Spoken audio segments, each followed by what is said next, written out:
Hi everybody, happy Wicked Wednesday and welcome to Shivers. Today we're going back to the basics and talking about the inspiration behind classic horror films, starting with the earliest and getting to the most recent. Where did these ideas and inspirations come from? Starting out, we have Halloween from 1978. This is the beloved story of Michael Myers, the man who comes back from the insane asylum to finish off his family vengeance. After reviewing John Carpenter's film Assault on Precinct 13 from 1976 at the Milan Film Festival, independent film producer Irwin Yablas sought out Carpenter to direct a film for them about a psychotic killer that was stalking babysitters. In an interview with Fangoria magazine, Yablas stated, "I was thinking this would make sense in the horror genre, and what I wanted to do was make a picture that had the same impact as The Exorcist." Carpenter had asked Yablas for his own ideas for a sequel to 1974 film Black Christmas that featured an unseen and motiveless killer murdering students in a university sorority house. Black Christmas was initially developed by Canadian screenwriter Roy Moore, who wrote the screenplay under the title Stop Me. Inspirations for the film came from the urban legend known as The Babysitter and the Man Upstairs, which had become widespread during the 1970s. Carpenter was inspired by Black Christmas, as there was apparently a stalker on his own college campus. Carpenter asked if there would ever be a sequel to Black Christmas, and Yablas said no, but Carpenter said, "Well, what would you do if it was a sequel? It would then be the next year that the guy would have actually been caught, escape from a mental institution, go back to the house, and start all over again, and it would then be called Halloween." They decided to base the movie on Halloween Day itself because of the dark traditions of Samhain. What a better day to bring evil into the world than a day like Halloween, where spirits and all kinds lurk among us. Moving on to Friday the 13th. This movie from 1980 revolved around Jason Voorhees and all of the camp counselors that get slaughtered at Camp Crystal Lake.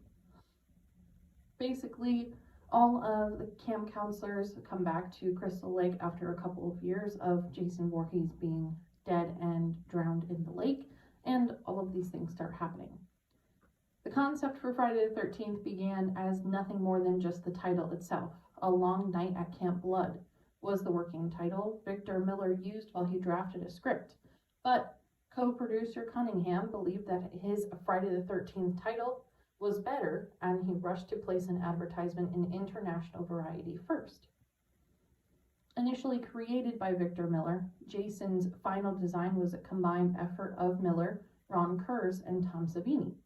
The name Jason is a combination of Josh and Ian, Miller's two sons, and Voorhees is the name of a girl that Miller grew up with in high school. There's no credit given as true, but Friday the 13th original story follows the same pattern as the murders in the Netherlands in 1962. A group of teenagers and their boyfriends snuck into an abandoned summer camp and slept there overnight by a lake. In the morning, the police arrived to find all of the teens slaughtered brutally.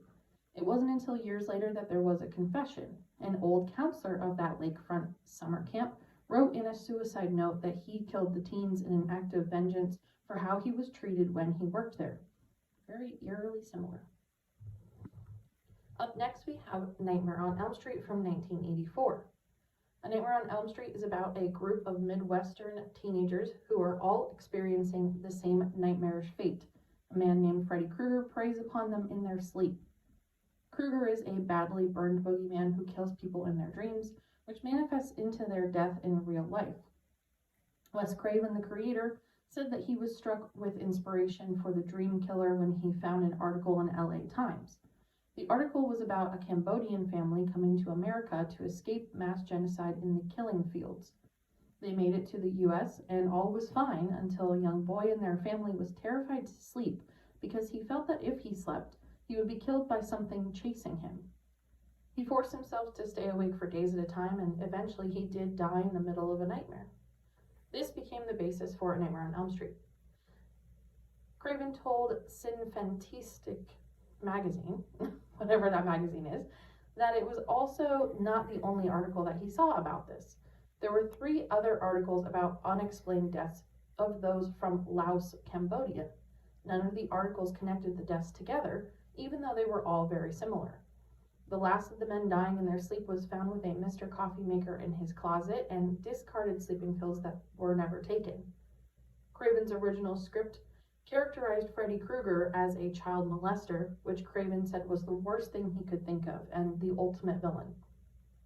The decision was to instead make Freddy Krueger a child murderer in order to avoid being accused of exploiting the spate of highly publicized child molestation cases in California around that time.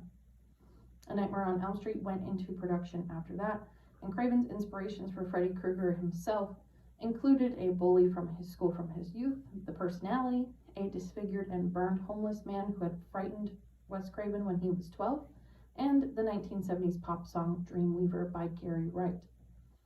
Freddy Krueger wears a striped red and green sweater, red and green being the two hardest colors for our eyes to see next to each other, a dark brown fedora, the most unlikable hat, a bladed glove, loose black trousers, and worn work boots in order to hint that he is part of the working class and a blue-collar background. Wes Craven stated that part of the inspiration for Freddy's infamous bladed glove was from his cat as he watched it claw the side of his couch one night. Moving on to Hellraiser from 1987. This film centers around a sexual deviant named Frank, who inadvertently opens a portal to hell when he tinkers with a box that he bought while abroad. The act unleashes gruesome beings called Cenobites, who tear Frank's body apart. When Frank's brother and his wife Julie move into Frank's old house, they accidentally bring what is left of Frank back to life.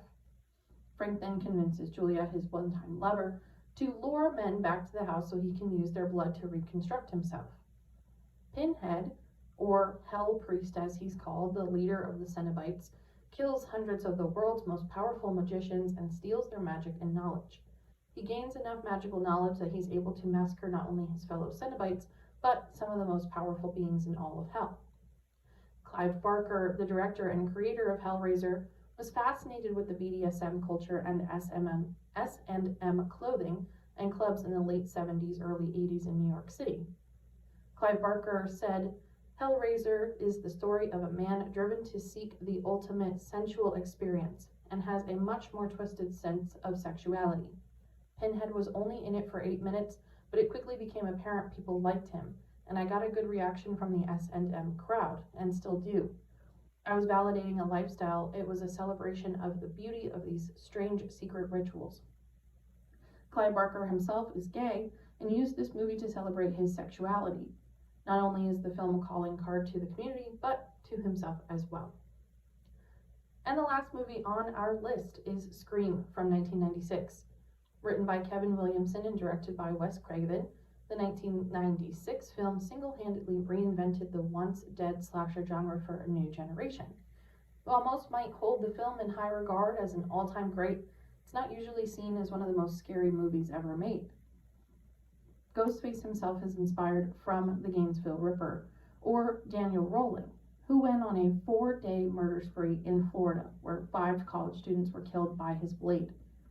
Though the Gainesville Ripper wasn't a teenager, nor did he prank call his victims or wear a mask, he planted the seeds of fear in Williamson's mind, creating a feeling inside of him that he wanted to recreate on the page.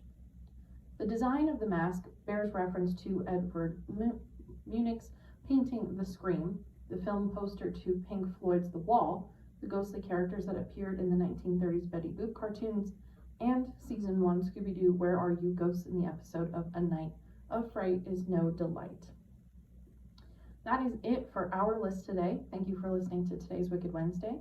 Check out some of the motives and inspirations behind your favorite stories and movies. The Shivers Meetup page is up and running. Speaking of murders, I will be hosting a murder mystery party this Saturday, September 23rd.